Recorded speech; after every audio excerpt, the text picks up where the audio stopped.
ನಮಸ್ಕಾರ, ಕನ್ನಡ ಒನ್ನಿಗೆ ಸ್ವಾಗತ. ನಾನು ಭಾಗ್ಯನಾರಾಯಣ ಬೊಗವರಪು. ಭಾರತದ ಸೇನೆಯನ್ನು ಸಹ ಈ ಧಾರ್ಮಿಕ ಭಯೋತ್ಪಾದನೆಯಲ್ಲಿ ಮುಳುಗಿರುವಂತಹ ಮನಸ್ಥಿತಿಗಳು ಬಿಡ್ತಾ ಇಲ್ಲ.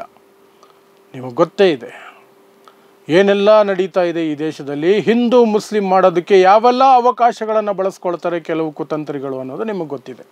ರಾಜಕೀಯವಾಗಿ ಅಥವಾ ಪಬ್ಲಿಕ್ ಆಗಿ ಎಲ್ಲ ರೀತಿಯಿಂದಲೂ ಸಹ ಮಾಧ್ಯಮಗಳನ್ನು ಒಳಗೊಂಡಂತೆ ಮಾಧ್ಯಮಗಳೇ ಬಿಗ್ಗೆಸ್ಟ್ ಕಲ್ಪ್ರಿಟ್ಸ್.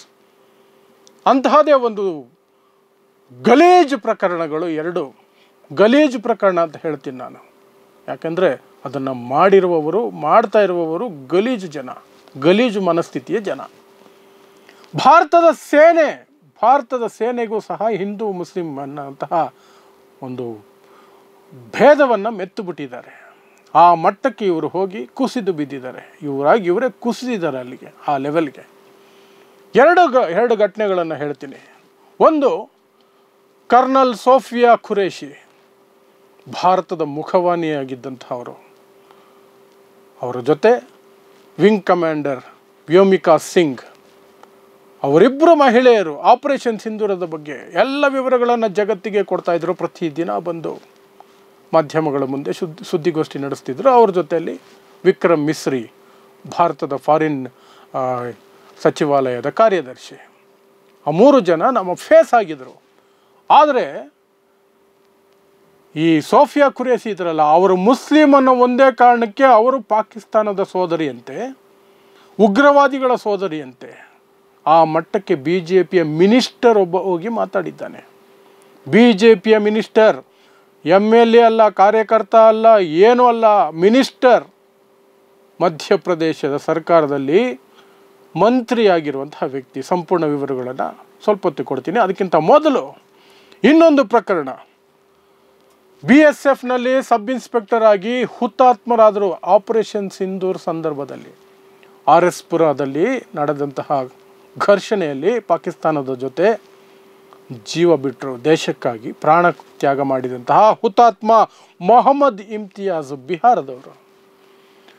ಅವರನ್ನು ಬಿಹಾರ ಸರ್ಕಾರ ನಡೆಸಿಕೊಂಡ ರೀತಿ ಇದೆಯಲ್ಲ, ಅವರ ನಿಧನದ ನಂತರ ಯಾರಿಗೆ ಆದರೂ ಸ್ಪಷ್ಟವಾಗಿ ಗೊತ್ತಾಗುತ್ತೆ ಮುಸ್ಲಿಮರನ್ನು ಈ ಮಟ್ಟಕ್ಕೆ ದ್ವೇಷ ಮಾಡುತ್ತಾ ಒಂದು ಸರ್ಕಾರ ಅಂತ ಕೂಡ. ಅದು ಕೂಡ ಭಾರತದ ಪರವಾಗಿ ಯುದ್ಧದಲ್ಲಿ ಪಾಲ್ಗೊಂಡು ಅಥವಾ ಸಂಘರ್ಷದಲ್ಲಿ ಪಾಲ್ಗೊಂಡು ಆಪರೇಷನ್ ಸಿಂಧೂರದಂತಹ ಒಂದು ಐತಿಹಾಸಿಕ ಆಪರೇಷನ್ನ ಭಾಗವಾಗಿ ಅಲ್ಲೇ ಪ್ರಾಣ ಬಿಟ್ಟಂತಹ, ಯುದ್ಧ ಭೂಮಿಯಲ್ಲಿ ಪ್ರಾಣ ಬಿಟ್ಟಂತಹ ವ್ಯಕ್ತಿಯ ವಿಚಾರದಲ್ಲಿ ಏನು ಮಾಡಿದ್ರು ಬಿಹಾರ ಸರ್ಕಾರ ಅಂದರೆ, ಅವರ ಅಂತಿಮ ದರ್ಶನಕ್ಕೆ ಸರ್ಕಾರದ ವತಿಯಿಂದ ಚೀಫ್ ಮಿನಿಸ್ಟರ್ ಬಿಡಿ, ಡೆಪ್ಯೂಟಿ ಚೀಫ್ ಮಿನಿಸ್ಟರ್ ಬಿಡಿ, ಮಿನಿಸ್ಟರ್ಸ್ ಬಿಡಿ, MLAನೂ ಬರಲಿಲ್ಲ, ಯಾರೂ ಬರಲಿಲ್ಲ. ಕೇವಲ ಸೇನೆ, ಪೊಲೀಸ್, ಅವರ ಕುಟುಂಬ, ಇಷ್ಟೇ.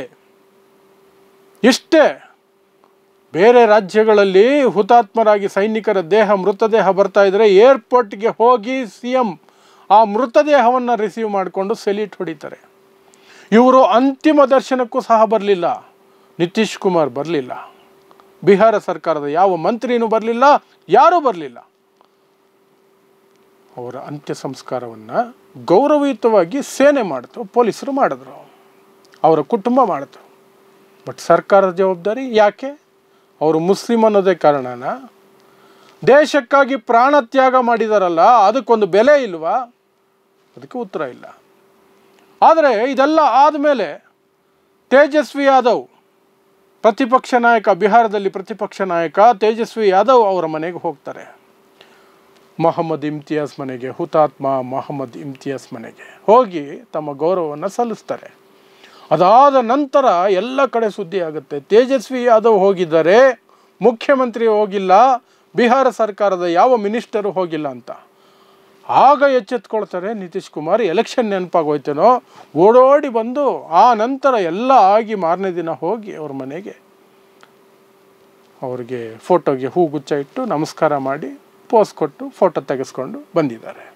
ಇದು ಇವರು ಮಾಡಿರುವಂತಹ ಅತ್ಯಂತ ನೀಚ ಕೆಲಸ, ಗಲೀಜು ಕೆಲಸ ಅಂತ ನಾನು ಹೇಳ್ತೀನಿ. ಗಲೀಜು ಕೆಲಸ. ಒಬ್ಬ ಯೋಧ ಯುದ್ಧ ಭೂಮಿಯಲ್ಲಿ ದೇಶಕ್ಕಾಗಿ ಹೋರಾಡಿ ಮಡಿದು ಹುತಾತ್ಮನಾದ ನಂತರ ಆತನ ದೇಹ ಬರುತ್ತೆ, ಆವಾಗಲೂ ನೀವು ಇರಲ್ಲ.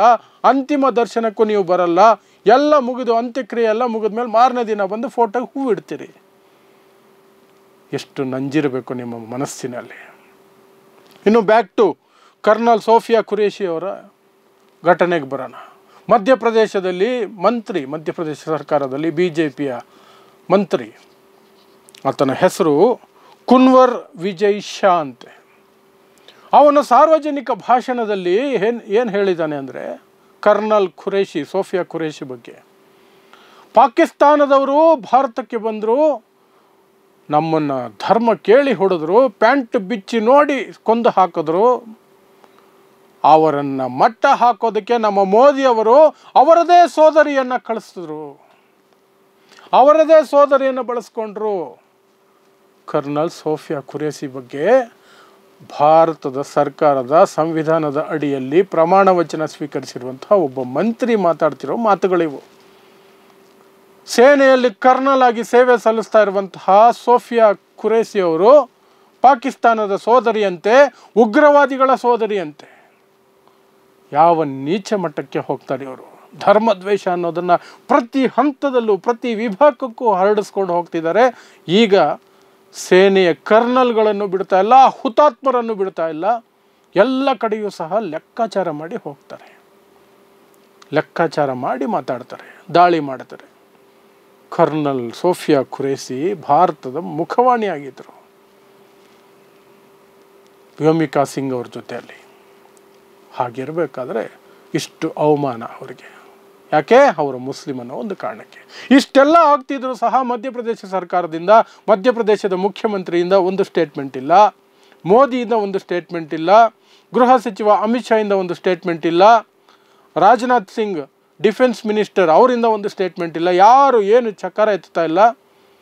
ಆ ಮಂತ್ರಿಯನ್ನು ಅಟ್ಲೀಸ್ಟ್ ಮಂತ್ರಿ ಸ್ಥಾನದಿಂದ ತೆಗೆದು ಬಿಸಾಕುವಂತಹ ಕೆಲಸನೂ ಆಗಿಲ್ಲ, ತೆಗೆದು ಬಿಸಾಕೋ ಕೆಲಸನೂ ಆಗಿಲ್ಲ. ಯಾವಾಗ ಎಲ್ಲ ಕಡೆ ಬೆಂಕಿ ಬಿದ್ದು ಎಲ್ಲ ಉಗಿಯೋದಕ್ಕೆ ಶುರು ಮಾಡಿದ್ರು ಆಗ ಕ್ಷಮೆ ಕೇಳಿದ್ದಾರೆ. ನಾನು ಆ ಅರ್ಥದಲ್ಲಿ ಹೇಳಲಿಲ್ಲ, ನಾನು ಈ ಅರ್ಥದಲ್ಲಿ ಹೇಳಿದೆ ಅಂತ ಅದಕ್ಕೊಂದು ಸಮಜಾಯಿಷಿ ಹೇಳಿ, ನಾನು ಬೇಕಾದ್ರೆ 10 ಬಾರಿ ಕ್ಷಮೆ ಕೇಳ್ತೀನಿ ಅಂದ್ಬಿಟ್ಟು ಕೊನೆಯಲ್ಲೇ ನಗ್ತಾರೆ ಜೋರಾಗಿ. ಕ್ಷಮೆ ಕೇಳ್ತೀನಿ ಅಂತ ಹೇಳಿ ಜೋರಾಗಿ ನಗ್ತಾರೆ ಬೇರೆ. ಇದು ಇವ್ರ ಮನಸ್ಥಿತಿ. ಇವರು ದೇಶಭಕ್ತರು, ಇವರು ದೇಶ ಕಾಪಾಡ್ತಾರೆ. ನಾಚಿಕೆ ಆಗಬೇಕು, ನಾಚಿಕೆ ಆಗಬೇಕು ಅಷ್ಟೇ. ನೋಡ್ತಾ ಇರಿ ಸಮಾಜಕ್ಕಾಗಿ ಕನ್ನಡ 1 ನ್ಯೂಸ್. ನಮಸ್ಕಾರ.